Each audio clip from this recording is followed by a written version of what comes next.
Assalamualaikum warahmatullahi wabarakatuh.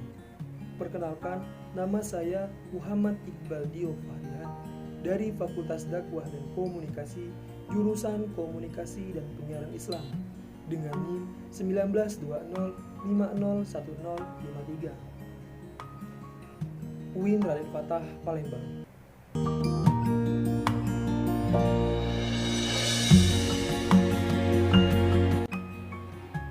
Baiklah, di sini saya akan menganalisis seorang tokoh internasional.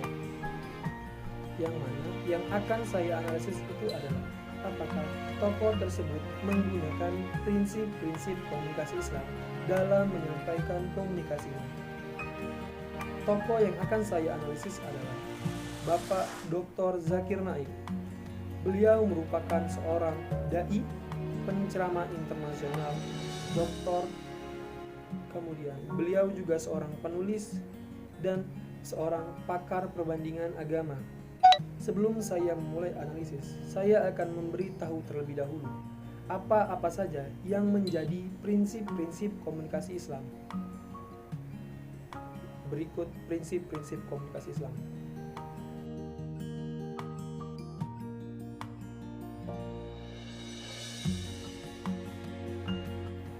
Itulah tadi prinsip-prinsip komunikasi Islam.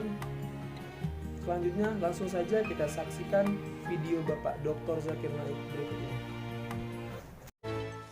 Dr. Zakir, welcome to our program. Thank you for the time. I really appreciate it. So now you are here in Indonesia. How's your stay so far? Alhamdulillah wassalatu wassalamu rasulillah ala sahbihi ajma'in amma ba'd. Alhamdulillah, I've been here for the last few days. I came here on the 30th of March, and approximately 6 days have passed, alhamdulillah. It has been a wonderful experience giving lectures in different parts of Indonesia, alhamdulillah. What do you like about Indonesia so far? The foods, do you like foods? Food, I'm not a man of food. I'm a simple man, I'm not fussy about food. But the taste of Indian food is different than the taste of the Indonesian food. I see. But you can eat the food, right? You still can enjoy the food. Yes, I've had foods of different parts Or of the they have world. to serve you special food. Nothing like that, alhamdulillah. Okay. Now, you are in Indonesia, one of the country that has a biggest Muslim population in the world so far. What do you think and how do you see Islam in Indonesia? Theoretically, I do agree with you that Indonesia has the largest number of Muslims in the world. It says about 220 million. But practically, I feel India has a larger number of Muslims. Though Why? the government says approximately 14 to 16%, but I feel it is minimum 20%. That's about 250 million. So practically, I would say that India has a larger number of Muslims than Indonesia. But theoretically, I agree with you that according to statistics, Indonesia has the largest number of Muslims. What do I feel about Islam in Indonesia? I feel I heard a lot about Indonesia, that the Indonesians are very soft, very kind, very good.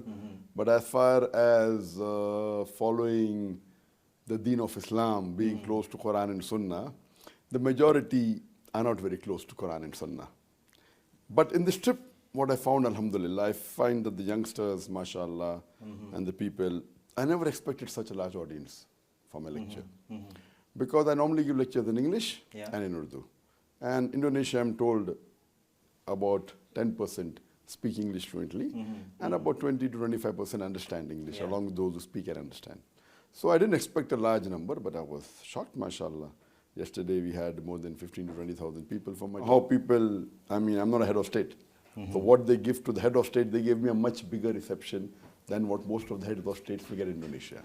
So that really touched me. That's why I say that now I believe the people of Indonesia are coming closer to Quran and Sunnah, and they are respecting a person who speaks on Islam, much more than what they respect any other celebrity. Especially that hospitality you figure out. Hospitality and the question and answer session, and the people caring and wanting to know the reply about the Quran and the Sunnah. So I feel, inshallah, what people told me in the past, maybe it was true, but in the last couple of decades, I feel that the Muslims of Indonesia are coming closer to Quran and Sunnah.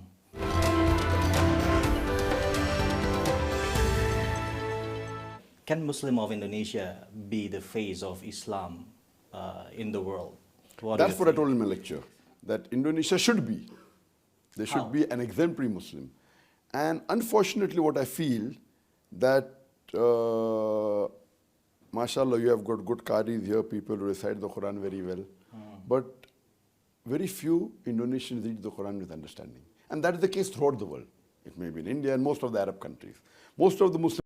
Itulah tadi video komunikasi beliau, langsung saja kita analisis.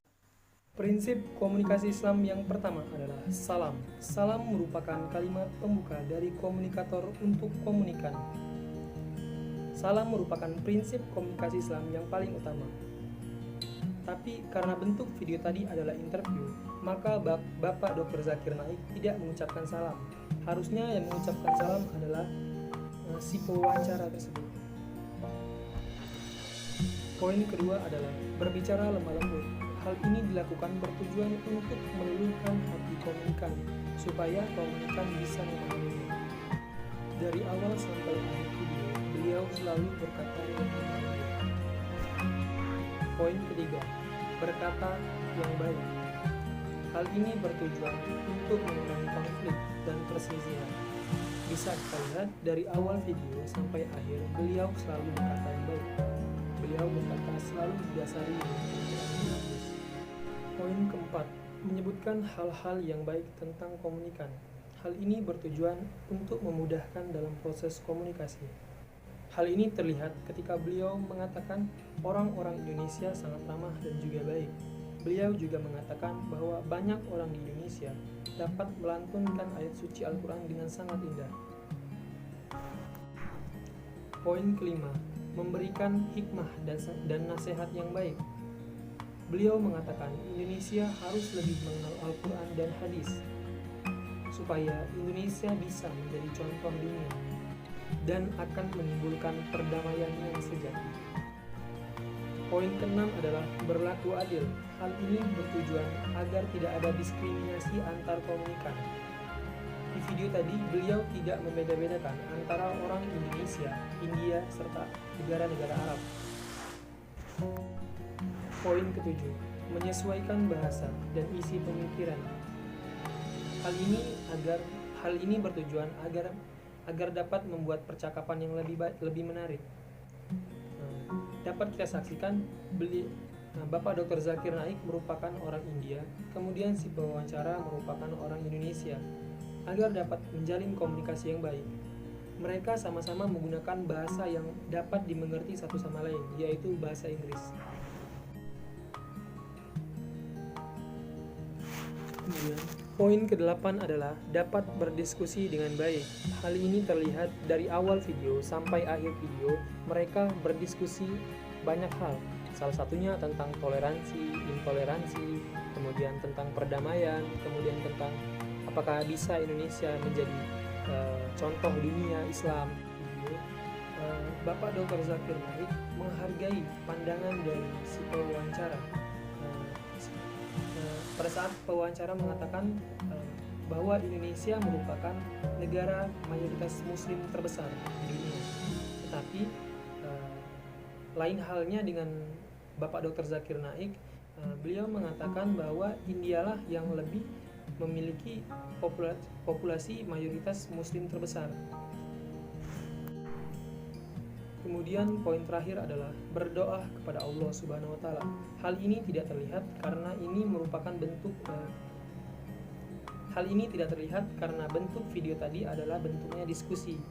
Jadi tidak ada doa. Tapi perlu diperhatikan bahwasannya Bapak Dr. Zakir Naik sering mengucapkan rasa syukur kepada Allah. Itu menurut saya, bagi saya itu sudah cukup. Jadi kesimpulannya adalah Bapak Dr. Zakir Naik menggunakan prinsip-prinsip komunikasi Islam dalam menyampaikan komunikasinya. Cukup sekian video saya pada hari ini. Apabila ada kekurangan saya mohon maaf, kepada Allah saya mohon ampun. Wassalamualaikum warahmatullahi wabarakatuh.